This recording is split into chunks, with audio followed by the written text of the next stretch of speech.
За сайн байцгаана уу? Бүгдээрээ сайхан намарч цацгааж байна уу? Ингээд өрөм загсаадаг арга та бүхэнтэйгээ хуваалцъя. Бидэнд одоо бүтэн тослогтой сүв.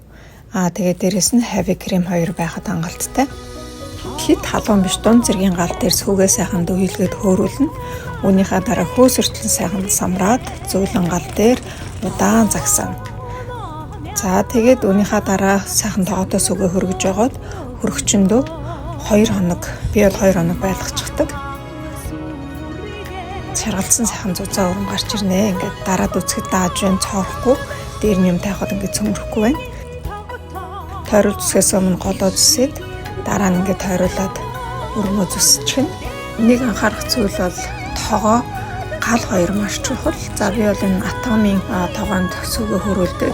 За ингээд урчилж бэлдсэн тавганда өрмөө сайхан хавсраад сайхан цэцгийтэй ингээ авчихнаа. Намрын сайхан зузаан өрөм гарсан байгааз. Ингээд өглөөний цайн дээр шинэхэн сайхан өрмийг өдөр болгон идэх боломж бас байна. Хамтдаа сайхан энэ өрмийг та бүхэн бас туршаад үзээрэй. За энэ бичлэг танд таалагдсан бол лайк, шеэр хийгээд хадгалаад аваарай. За мөн дараагийн удаа хайлмаг сурахыг хүсчихвэл комент хэсэгт бас сэтгэлээ үлдээгээрэй. Бүгдээрэнд наз жаргал хүсье, баярлалаа.